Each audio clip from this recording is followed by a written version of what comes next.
Apa buceke? Ini salah satu Ganesha yang mungkin kita butuh malah gak video. Kita juga bisa melihat konteks temuan, tapi tidak tahu apakah konteks lingkungan itu nanti juga sesuai dengan di zamannya dahulu. Kalau tadi kita sudah mengenal Ganesha yang berada di tempat suci, terus Ganesha yang ada di tempat-tempat angker, ada Ganesha yang menjaga perbatasan. Ini mungkin salah satu Ganesha yang digambarkan untuk yang namanya Smasana Ganesha. Smasana Ganesha itu dia ditempatkan di tempat pemakaman atau kremasi.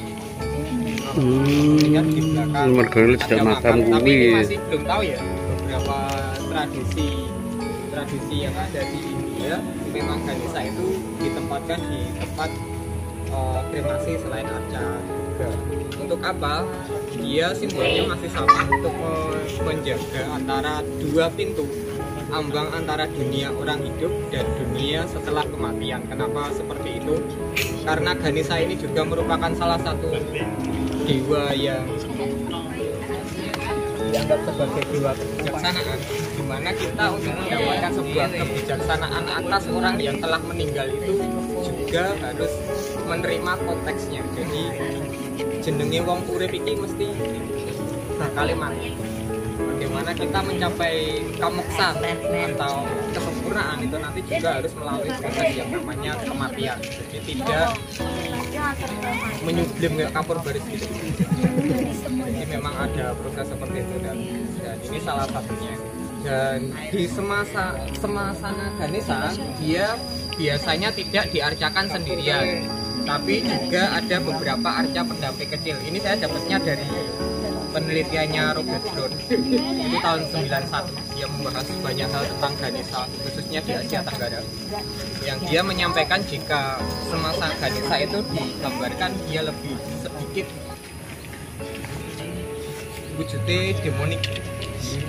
Demonik itu tidak selalu seram, tapi dengan tubuh yang lumayan gede. Dan di sampingnya itu untuk menutupi kenapa tubuhnya gede, mereka di sebelahnya ada cilik-cilik. Ada arca-arca pendamping kecil-kecil yang merupakan makhluk stonik atau makhluk-makhluk alam bawah.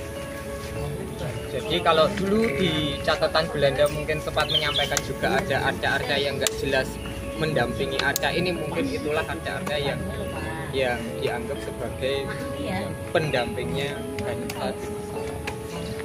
Kurang lebihnya seperti itu. Jadi Ganesha ini memang salah satu dewa yang lumayan luas. Mitologinya kita tidak bisa juga menyampaikan sing Ganesha ini ya dari satu sumber, itu tidak bisa, karena dalam tradisi Hindu itu mereka memiliki banyak sumber yang tidak bisa dikatakan sing beneri sing iki. Karena kenapa? Yang diambil dari tradisi-tradisi Brahmana itu yang disampaikan itu bukan jalan cerita, tapi apa yang kamu dapat setelah mendapatkan cerita itu. Kayak contohnya bagaimana Ganesha gadingnya patah. Ganesha gading patah ini kan ada beberapa versi. Salah satu versi dia dalam Mahabharata itu kan dia diminta untuk menuliskan Mahabharata ketika Rsi Vyasa mendikte.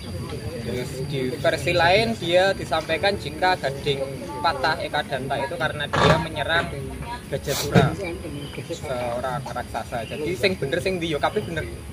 Cuman apa yang Anda dapat ketika mendapatkan itu? Nah, salah satu contohnya itu ada di Tembang Jawa.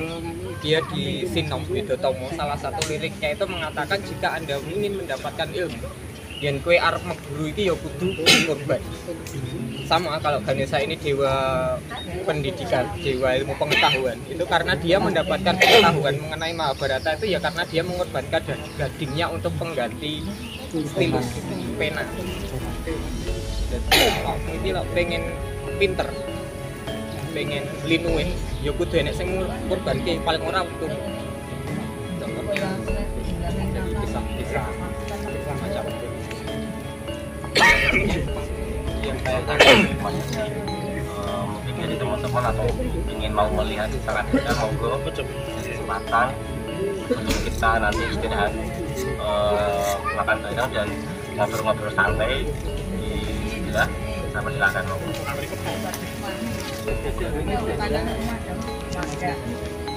Belum belum konteks saya. Apakah dulunya ini dia makam atau tempat kremasi yang kemudian di masa-masa selanjutnya dia menjadi makam, kita kan nggak tahu.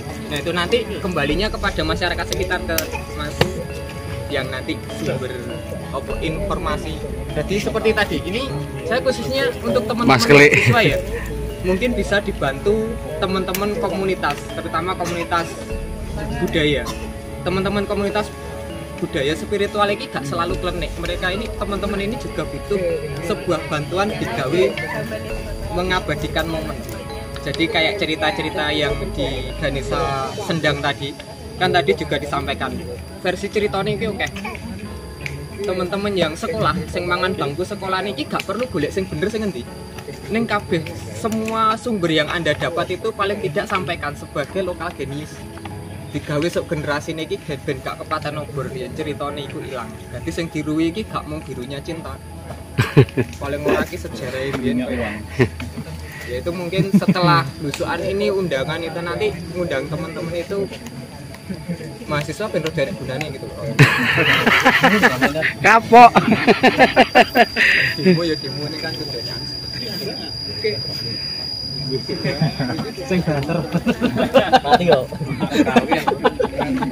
Lagi mungkin di sini kita sama-sama belajar ya, bukan mendikte. Kalau ada pengetahuan baru atau ingin disampaikan silahkan. Kita di sini bukan monolog, jadi bukan satu sumber, tapi kita benar-benar sama-sama belajar. Karena masa lalu itu tidak ada yang pasti, masa lalu itu tidak ada yang benar. Mergano awake dhewe gak ngalami, mung dik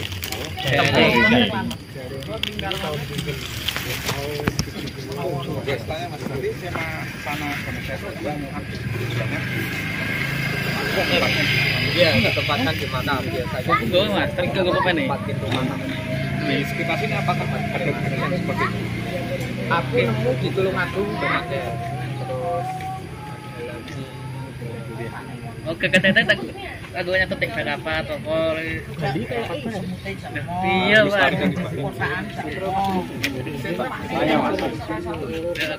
Mas, saya tanya, di tempat saya itu ada kata kumpul gak toko itu letaknya di sedingkos di berapa tuh? Aku tuh kapan? diletakkan di tengah pemakaman. Itu kalau merujuk pada ini kan ada Ganesha yang sema Ganesha ya. Kalau yang surga itu kan ada yang surga Ranini. Nah, kalau yang di tempat saya di Desa Bidodo itu ada Durga Mbah Kopek. Itu konsepnya seperti apa kan? Iya, Durga itu dia memang penguasa selatan, posisi selatan. Dulu di dalam kosmologi Hindu, kosmologi India itu arah selatan itu tempat untuk gonceng elek-elek. Kayak misalnya pemakaman. Contohnya Keraton Yogyakarta itu pemakaman Imogiri di sisi itu. Terus kenapa dia disampaikan di tempat yang jelek? Sebenarnya bukan tempat yang jelek sih, karena semua tempat itu sebenarnya bagus. Cuman kan ada proses yang di selatan itu tempat yang akhir. Merkaro nyampo wong biyen iki enek sing ngaran ini yen Jawa kuno, Kawi ataupun Sanskerta. Timur itu artinya Purwa atau Purwa. Sedang selatan itu Cina. Tahu perlu tembung Purwodaksi itu awal dan akhir. Jadi kalau orang dulu berjalan bertradisi itu mulai dari timur, kemudian utara, barat, diakhiri di selatan. Dewi Durga juga seperti itu. Durga memang tempatnya itu beliaunya dikremasi ketika di kebudayaan Jawa terdegradasi dengan Ranini yang berada di Setra Gondomayu kan, yang dia memang menguasai pemakaman. Ya, memang arca-arca juga banyak yang dulunya ditempatkan di pemakaman. Ini apakah konsep juga yang sama atau dia wujud juga yang sebagai Candika? Kan nama-nama juga kan seperti apa? Kalau yang di situ juga dengan tangan dan naik di itu dari sisa Durga Mahesa Suramadu dari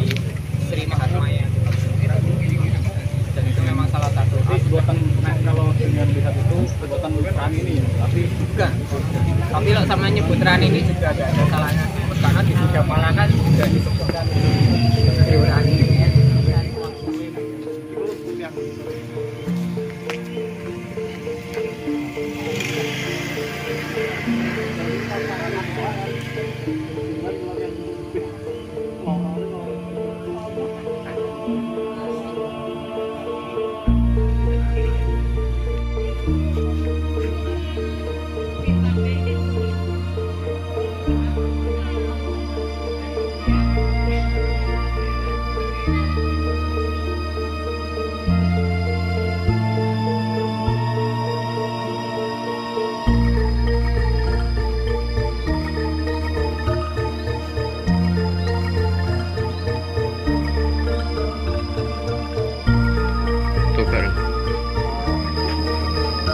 Mungkin di samping kita ngobrol agak santai, kita istirahat sebentar, istirahat dulu untuk sambil ngobrol-ngobrol santai, nanti kita bahas lagi.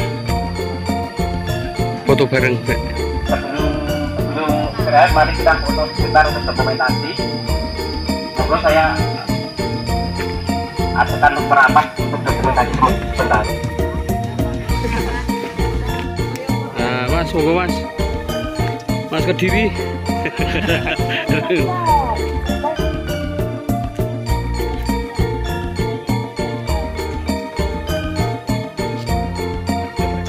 Hah? Sing kene ra mlebu. Ayo Kak, bantu kameramu Kak.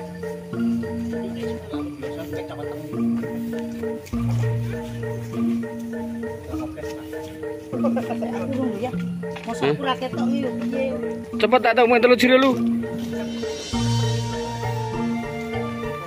Bantu ya Kak.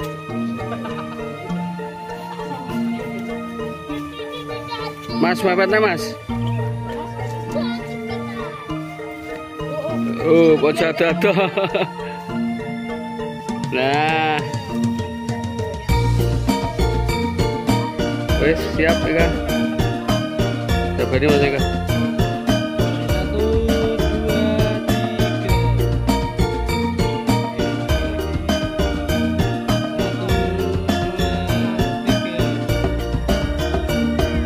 Gaya bebas.